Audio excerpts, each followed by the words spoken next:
What's going on, guys? Welcome back to another Pete's Carport episode, and yes, we're doing a small series on this drift build Lexus sc300. It's a 1996 factory manual W58 transmission, and we decided to start dabbling into the mechanical side of it after probably putting a few months worth of work into stripping the interior and basically modifying it to be ready for drift. Outside of doing the roll cage, we're almost done with the inside. So I decided to start playing around with the mechanical side as I was tossing in the air whether I was going to sell this car or not. It's still kind of in the air, but I am falling more and more in love with this car as I do this little series. And I want to thank a subscriber, Shawnee Beans, who basically filled me in on bypassing what Lexus or Toyota put into these vehicles as a safety feature slash a protective feature over your fuel pump. So it's basically a two-stage system, you could call it, where there's a ECU for the fuel pump that actually eliminates the amount of fuel that's needed when the car doesn't need that extra fuel pump. I guess that's kind of what I was able to get from the forums I read and from other subscribers. So we're going to basically use what I found online and try to bypass this system. It seemed like an incredibly easy thing to do. I do want to fill you in, though. If you're doing this yourself, keep in mind this is a safety feature that Lexus put in. So if you can replace the ECU, that is the safest way of doing it. But a lot of people say the fuel pump's cheaper than the ECU, and it's really easy to bypass the ECU, and it is completely unnecessary for the car to run properly. And that is probably correct. But they don't put things in place for no reason, so keep that in mind. Safety first. If you're doing this, always know that do it at your own risk. This is not a recommended thing by me or Lexus or Toyota to do, or they wouldn't have put the system in place. So with that said, let me go ahead and start the car up for you guys that have not heard how this car starts, so you can kind of compare to maybe an issue that you're having. Then we're going to pull the car forward and we'll go ahead and dive right into it. It should be pretty simple.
So as you guys saw there, it took incredibly long to start. Now it is a whopping 60 degrees out right now, so it's much, much colder than it has been when I've demonstrated that for you guys. I know all you guys are laughing up north, but today's a pretty chilly day for Florida, and it takes much longer, I've noticed, when it's cold. In fact, one day I came out here and I think it was like 45, and I tried to start it till basically the battery died, and I gave up. And so I was really concerned with, if it got cold out, I would not be able to start this car at all. So let's go ahead and take a look at this bypass. So I've already went ahead and taken my panel off. I have the LRB aluminum.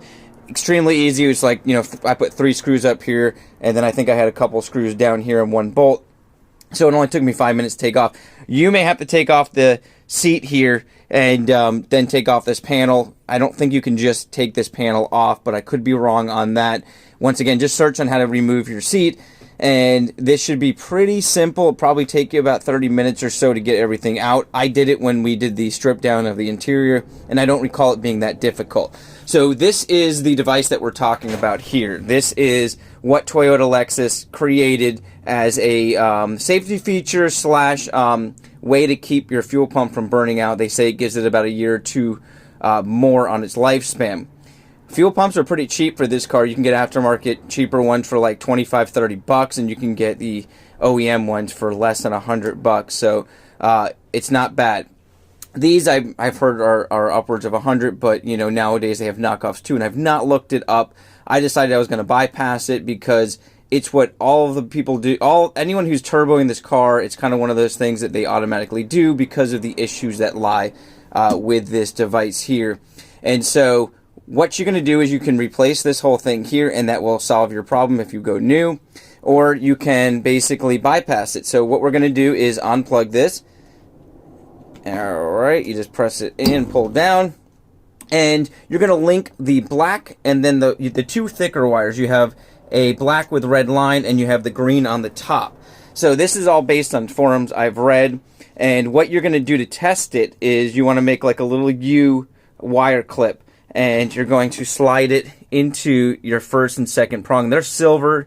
The next 2 are gold, and that one's silver. So you're 2 silver that are next to each other. Hopefully that's the same for you. If not, just keep in mind it's the green and the red with black. I'll put a picture now of the forum I was reading, so you guys can take a look at what he wrote up with somebody else's issue.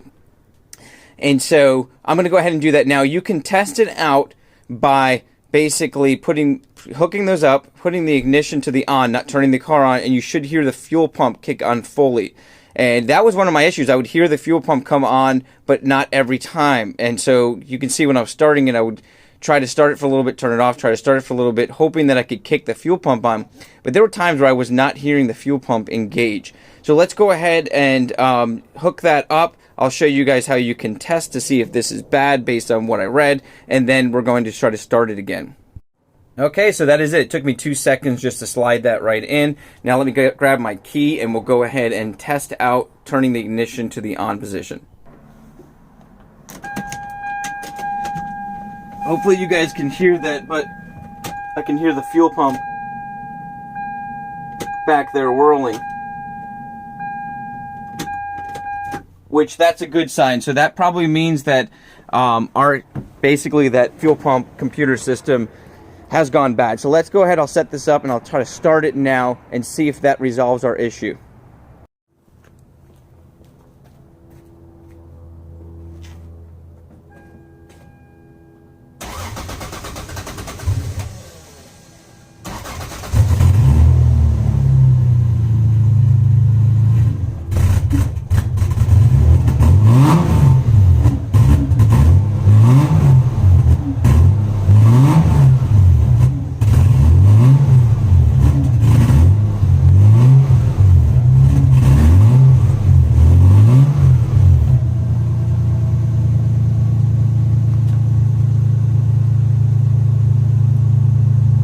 Okay, you guys could see there, it still gave me a pretty decent hesitation. I don't know if that's because we linked it up, but it did start way, way better than it did before. The car still is not warm. All I did was really get it started up for you guys on film, pulled it forward for a second, and then I went ahead and started filming the rest of what I was doing. So, once again, you guys have been awesome on filling me in. Do you think it might be my fuel injectors? Is there anything I need to adjust on the fuel side of my car? Because as you can see, when I tried to rev it after starting it, it went to die on me. Now, I don't know if that's just a typical thing with these cars till they're warm, but I did not experience that issue with my automatic. You know, I'd start it up and pretty much be able to take off right away without any hesitation. So I do have a lot of concern there. I have not changed the fuel pump. We have changed the fuel filter, so that's already out of the way. And I have not adjusted anything as far as fuel on the motor. I've not touched the injectors. Maybe I'll run some fuel cleaner through this, see if that helps out. But I'm sure there's a bigger issue than that. Maybe something that is a small issue, but something I do need to adjust. Once again, you guys have been awesome. I love the Lexus community. I love the Mercedes community that's out there that really supports these cars, the Mercedes that I have. You guys have all been awesome on filling me in and helping me out. And once again, I ask for your help to see if you can resolve that, because I really want to get this thing running really good and clean and start up just like it did when it was new. You guys have an awesome week. I hope this helps one of you guys out there like it did me. And I want to thank that subscriber, I think it was Shawnee Beans, for helping me out and filling me in on that. All I had to do was a quick search and I was able to find a description of exactly what to do, and it was really straightforward and easy. So have an awesome day, guys. I'm gonna go ahead and link that up directly. That way I don't have this issue in the future. And once again, if you have questions, fill me in below and I'll help you out the best I can. Have a blessed day, guys, and an awesome week.